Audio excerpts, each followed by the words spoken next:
सर्वेन्द्रियार्थेषु प्रशांतात्मा जितेन्द्रियः। भगवान के एक परम सखा हुए हैं सुदामा। सुदामा जी बहुत गरीब थे। सुदामा जी बहुत गरीब थे मेरी माँ, बहुत गरीब थे। पर उनने कभी भगवान से शिकायत नहीं की कि हमारे पास ये नहीं है, हमारे पास वो नहीं है, हमें ये चाहिए, हमें वो चाहिए। कभी शिकायत नहीं। गरीबी में अपना जीवन गुजार रहे थे सुदामा जी। भगवान का चिंतन नित्य करते थे, भगवान को याद रोज करते थे। घर पे चूल्हा जले या ना जले, बस भगवान को याद करना सुदामा जी नहीं भूलते थे। हाँ, स्वार्थ नहीं था, निस्वार्थ भक्ति थी सुदामा जी की। एक दिन सुदामा जी से सुशीला ने कहा, आज द्वारिकाधीश की आंखों में आंसू आ गए, कन्हैया रो रहे थे। रुक्मणी ने कहा, प्रभु आपको क्या हुआ, आपकी आंखों में आंसू? कहने लगे, क्या बताऊं रुक्मणी, मुझे अपने सुदामा की बड़ी याद आ रही है। 4 दिन से आज घर में चूल्हा नहीं जला, फिर भी उसने हमसे कोई शिकायत नहीं की कि आपने हमें नहीं दिया, हमें ये नहीं दिया। क्या बताएं। रुक्मणी जी हंसने लगी। रुक्मणी, आप हंस क्यों रही हैं? बोले, प्रभु आप भगवान हैं, आप किसी को कुछ देना चाहें तो दे सकते हैं, आप देना चाहें तो रोकेगा कौन? भगवान ने कहा, क्या बताऊं रुक्मणी, सुदामा ऐसा जिद्दी भक्त है कि मैं कुछ देता हूं सो लेता ही नहीं। सुदामा गरीब थे। अच्छा, सुदामा गरीब क्यों थे? कहा जाता है कि सुदामा जब उज्जैन पढ़ने गए थे, उज्जैन में ही कृष्ण से उनकी मित्रता हो गई थी। मैं आप लोगों से एक निवेदन करूंगा कि आप लोग इतने रिश्ते बनाते हैं, इतने संबंध दुनिया वालों से रखते हैं, एक आध संबंध ना द्वारिकाधीश से रख लीजिएगा, वो काम जरूर आएगा। हाँ, वो काम जरूर आएगा भक्तों। आज सुदामा ने कृष्ण को अपना मित्र बनाया। सुदामा को एक दिन ठंडी लग रही थी, कन्हैया ने अपना पीतांबर उड़ा दिया। दूसरे दिन कन्हैया ने वापस दिया सुदामा से, कन्हैया ने वो पीतांबर नहीं लिया। आज जब सुदामा को कृष्ण की कभी याद आती थी ना, उसी पीतांबर को खोलकर देख लिया करते थे। अच्छा, सुदामा गरीब क्यों थे? कहते हैं सुदामा जितने गरीब है ना, ये गरीबी कृष्ण की किस्मत में थी, परंतु कृष्ण के किस्मत की गरीबी सुदामा ने अपने ऊपर ले ली कि मेरा मित्र गरीब ना रहे, मैं उस गरीबी को लेता हूं। क्या हुआ था कि एक बार जब गुरु के घर पर सुदामा और कृष्ण थे, तब वहां पर सांदीपनी जी के यहाँ एक बूढ़ी माँ उज्जैन महाकाल मंदिर में भीख मांगती थी। एक बूढ़ी माँ, आज दिन भर में उसे भीख में 1 मुट्ठी चने उसे मिले थे। वो चने पोटरी में बांधकर बूढ़ी माँ घर लाई, सोची कल खाऊंगी, आज नहीं खाती। रात को चोर आए, चोरों ने देखा कि पोटरी बंधी है। अच्छा, चोरों को लगा कि भिखारियों के पास कुछ तो होता ही है, ये पोटरी पे कुछ माल होगा, तो वो लेके भागा। चोर जब भागा तो बूढ़ी माँ उठ के बैठ गई और उसने कहा कि मुझे दिन भर में चने मिले 1 मुट्ठी, वो भी चोर चुरा कर ले गया। चोर को श्राप दे दिया कि यदि मैंने महाकाल की पूजा की हो और भक्ति की हो तो जो मेरे चने को खाएगा वो सदा सदा के लिए गरीब हो जाएगा। चोर के हाथ से वो पोटरी गिर गई। कहां गिर गई? बोले सांदीपनी जी के आश्रम में द्वार के सामने गिर गई। सुबह जल्दी सांदीपनी की पत्नी गुरु माता उठकर जा रही थी तो उन्होंने पोटरी पर चने देखे। उनको लगा कि ये किसी विद्यार्थी के चने गिर गए होंगे, क्योंकि वहां बहुत सारे विद्यार्थी रहा करते थे पढ़ने के लिए। उन विद्यार्थियों में कृष्ण और सुदामा भी थे। संयोग देखना कि वही पोटरी माँ ने संभाल के रखी, और जब आज कृष्ण और सुदामा लकड़ी लेने जंगल जाने लगे तो वही पोटरी कृष्ण को थमा दिया गुरु माँ ने कि बेटा जब तुम्हें भूख लगे तो ये चने तुम खा लेना। अब वो चने चूंकि श्रापित चने थे, ये बात सुदामा भली भांति जानते थे, क्योंकि सुदामा कोई साधारण प्राणी नहीं थे। हाँ, विरक्त इंद्रियार्थेषु प्रशांत आत्मा जितेंद्रिया, सब कुछ जानने वाले सुदामा थे। आज वो चने सुदामा ने देखे कि कृष्ण खाएगा, कहीं ये जीवन भर के लिए गरीब ना हो जाए, इसलिए कृष्ण के चने सुदामा खाने लगे। सुदामा चने खाने लगे। कुछ लोग कहते हैं कृष्ण के चने चुराकर खा लिया सुदामा ने, इसलिए गरीब हो गए। अरे भाई, सुदामा ने चने खाए जरूर थे, पर खाने के पीछे उद्देश्य चोरी नहीं थी। उद्देश्य तो ये था कि मैं गरीब बनूं तो बनूं, मेरा मित्र गरीब ना हो। यह मित्रता सुदामा की थी। आज सुदामा उस श्रापित चनों को खाने के कारण गरीब हो गए, पर कभी शिकायत नहीं की। ऐसी विषम परिस्थिति में भी सुदामा ने कभी भगवान को भुलाया नहीं। सुदामा सदा भगवान का चिंतन करते रहते हैं। स्थितियां सम हो या विषम हो, आपकी स्थिति परिस्थिति अनुकूल हो प्रतिकूल हो, कोई बात नहीं, किसी भी हाल में ईश्वर का धन्यवाद देना मत छोड़िएगा। कई लोग ना शिकायत करते रहते हैं, भगवान ने ये नहीं दिया, भगवान ने वो नहीं दिया, भगवान ने ये नहीं दिया। अच्छा एक बात बताओ मेरी माँ, यहाँ जितने लोग बैठे हैं, ये बताओ कि जो लोग जन्म से ही विकलांग होते हैं, पोलियो की बीमारी होती है, कुछ लोगों को देखा होगा चल नहीं पाते, कुछ लोगों को देखा होगा देख नहीं पाते, कुछ लोगों के हाथ काम नहीं करते। अब बताइए, आप कहते हैं कि हमारे पास ये नहीं है वो नहीं है, आप उन लोगों से अच्छे हो कि नहीं? हाँ या ना? जीवन में शिकायत हम बहुत करते हैं, ये नहीं है वो नहीं है। अरे विधाता ने जितना दिया है हम उसका धन्यवाद नहीं देते कि परमात्मा औरों के पास इतना नहीं है जितना हमारे पास है। याद रखना भक्तों, जितनी संपत्ति आप लोगों के पास है ना, उतने के लिए ही अभी बहुत लोग तरस रहे हैं। हाँ या ना? तो जितना मालिक ने दिया है उसमें संतोष रखिए और ईश्वर का धन्यवाद दीजिए कि विधाता तूने चलने को कम से कम पांव तो दिए हैं, उनसे तो अच्छे हैं जिनके पांव नहीं हैं। कम से कम काम करने को हाथ तो हैं, उनसे तो आप भले हैं जिनके पास हाथ नहीं है। आपको देखने के लिए आंख है, आप उनसे तो अच्छे हैं जो सूरदास हैं। मेरी माँ, ईश्वर का धन्यवाद देना चाहो तो बहुत प्रकार से दिया जा सकता है। और शिकायत तो, इच्छाएं तो बड़े बड़े महाराजाओं की पूरी नहीं भई, आपकी क्या इच्छाएं पूरी हो जाएंगी? शिकायतों के पुल यदि आप बांध रहे हैं तो बांधते रहिए, कुछ नहीं होने वाला। सुदामा संतोष भरा जीवन जिया करते थे, विधाता ने जो दे दिया उसमें संतोष रखते थे। आज सुदामा जी की पत्नी सुशीला घर पे अकेली थी। द्वारिकाधीश ब्राह्मण का रूप बनाकर आए और द्वारिकाधीश ने कहा कि भाई भीख दे दो, भिक्षाम देही। सुशीला निकली, कहा प्रभु मेरे घर कुछ भोजन नहीं है, मैं आपको कैसे दूं? तब कहा भगवान ने कि देवी आप अपने पति को द्वारिका क्यों नहीं भेज रही हो? यदि द्वारिका भेजोगी ना तो आपके पति के परम सखा द्वारिकाधीश हैं। आज सुशीला को पहली बार पता चला कि मेरे पति के मित्र द्वारिकाधीश हैं। सुदामा ने डिंडोरा नहीं पीटा था कि मैं कृष्ण का मित्र हूं, बस वो तो प्रेम करते थे कृष्ण से। आज सुशीला ने पूछा क्यों जी, आप बताइए कि आप द्वारिकाधीश के परम सखा मित्र हो? सुदामा बोले हाँ। अरे तो जा क्यों नहीं रहे हो, कुछ मांगते क्यों नहीं? सुदामा बोले हमें कुछ नहीं लेना, हमारे पास सब तो है।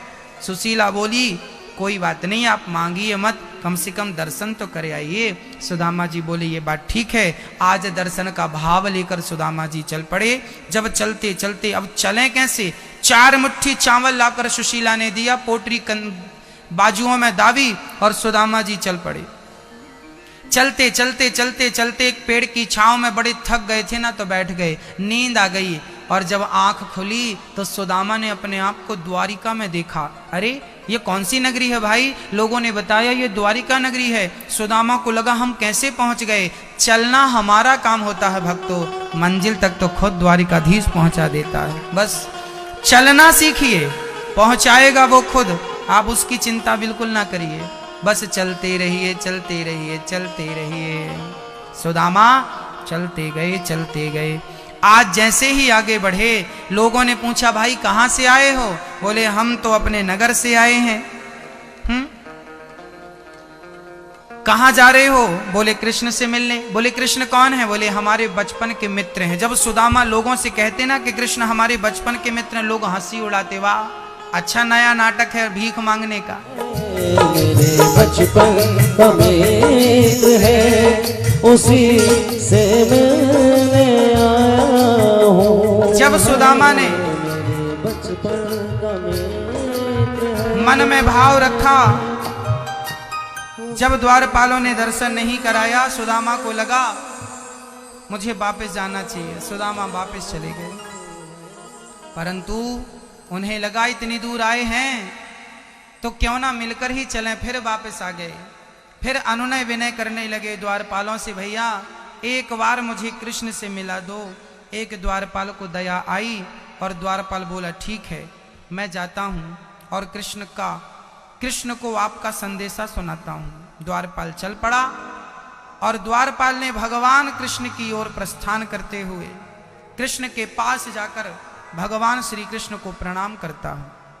सरकार आपकी जय हो। सुदामा का संदेशा जब द्वारपालों ने सुनाया, भगवान बोले क्या हुआ द्वारपाल? तब द्वारपाल ने कहा शीश पगाना जगा तन में यही जान को आही बसे के ही ग्रामा। धोती फटी सी लटी दुपटी और पाए उपासन की नहीं सामा। द्वार खड़ो ध्वज दुर्बल एक रहो चकिसो वसुधाय अभिरामा।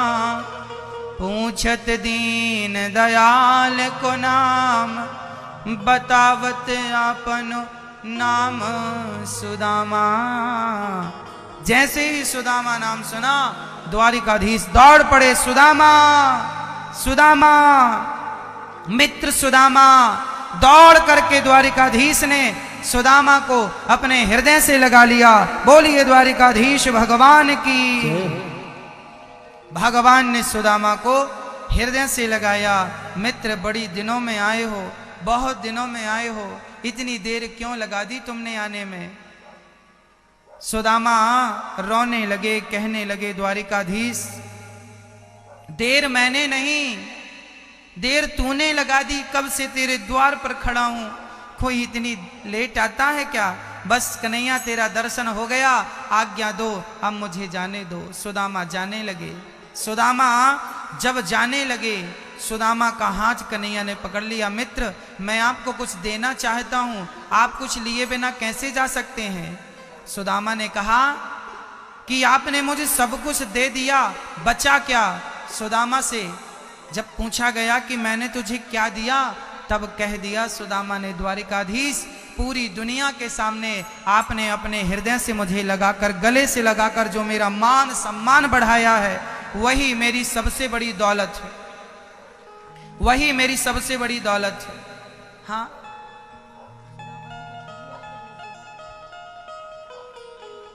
हाँ सुदामा प्रेम पूर्वक भगवान उनको लेकर जाते हैं और सुदामा अपनी आसन पर भगवान बिठाते हैं। सुदामा चरणों में, प्रभु मैं आपके बराबर बैठने योग्य नहीं हूं। तब भगवान जबरदस्ती सुदामा को अपनी आसन पर बिठाते हैं, पर सुदामा कहाँ मानने वाले। अब सुदामा जी आसन को ग्रहण करते हैं और भगवान ने रुक्मणी से कहा रुक्मणी जल्दी से जाओ, जल्दी से जाओ और जल लेकर आओ, मैं अपने मित्र के चरण पखारना चाहता हूं। क्या हुआ? यार की हालत देखी, उसकी हालत पे रोया। यार के आगे अपनी शान शौकत पे रोया। ऐसे तड़पा तड़प क्षमा परवाना के लिए, ऐसे तड़पा तड़प क्षमा परवाना के लिए। कन्हैया उतना रोया रोया है सुदामा के लिए, जितना राधा रानी रोई कान्हा के लिए। जितना राधा रानी रोई कान्हा के लिए, कन्हैया उतना रोया रोया है सुदामा के लिए। कन्हैया उतना रोया रोया सुदामा के लिए। पाँव के छाले देखे तो आँख भर भर के रोया, और अपने बचपन को याद कर कर के रोया। आंसू थे भर पाई बस हर जाना के लिए, आंसू थे भर पाई बस हर जाना के लिए। कन्हैया उतना रोया रोया है सुदामा के लिए। आज जगत के पालनहार अपने आसन पर सुदामा को, उस सुदामा को जिसके पास खाने को रोटियां नहीं थी, उसको इतना आदर, इतना सम्मान। भक्तों, प्रेम का सही मूल्य कौन चुका सकता है? दृश्य देख लीजिए, यही प्रेम का मूल्य है। दुनिया वालों से प्रेम करोगे ना, वो प्रेम का कोई मूल्य नहीं देंगे। आप किसी के साथ लाख अच्छाई करो और एक गलती आपसे हो जाए तो दुनिया के लोग लाख अच्छाई भुलाकर एक गलती को याद रखते हैं। पर मेरा कन्हैया, तुम लाख बुराई करना, एक अच्छाई तुमसे हो जाए तो मेरा कन्हैया लाखों बुराइयों को भुलाकर एक अच्छाई को याद रखता है कि मेरे भक्त ने एक अच्छाई की है। सुदामा रो रहे हैं, देख सुदामा की दीन दशा, करुणा करके करुणा निधि रोए,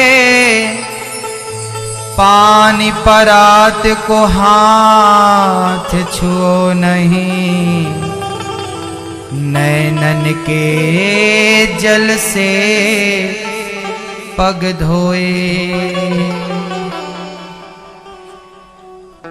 सुदामा श्याम सुंदर को देख रहे हैं, बार बार गले लग रहे हैं, बार बार बचपन को याद कर रहे हैं।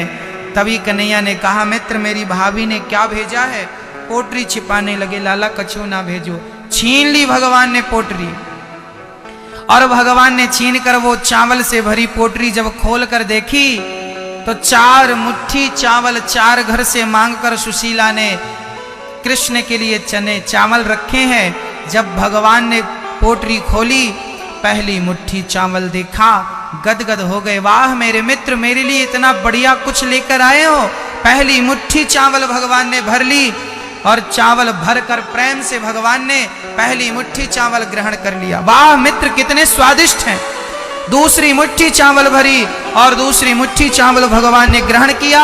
अब तीसरी मुट्ठी जब भर के खाने लगे, रुक्मणी जी ने हाथ पकड़ लिया, सरकार सब कुछ खा लेंगे, हमारे लिए प्रसाद तो छोड़ो। भगवान ने पूरा समर्पित कर दिया, ये लो तुम बांट के खा लेना। ऐसी मित्रता, ऐसा प्रेम। बहुत दिन तक सुदामा रुके, बड़ा प्रेम हुआ। अब सुदामा आज्ञा मांग रहे हैं, सरकार उसके आने पे रोया,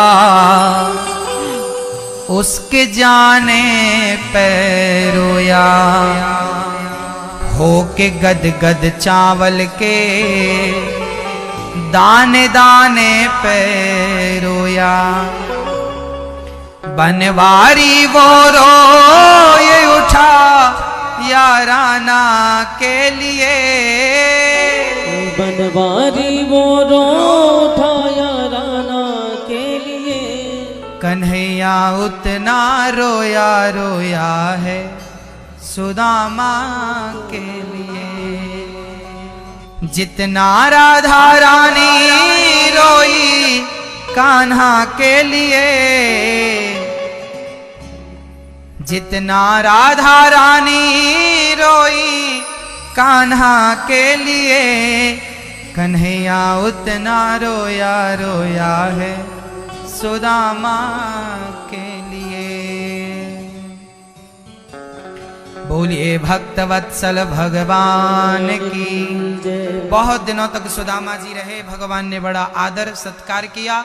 विश्वकर्मा को बुलाया और 2 मुट्ठी चावल के बदले सुदामा के लिए 2 लोकों की संपत्ति लुटा दी। भक्तों, इतना सा लेकर इतना कुछ देने की ताकत कोई रखता है तो केवल द्वारिकाधीश रखता है।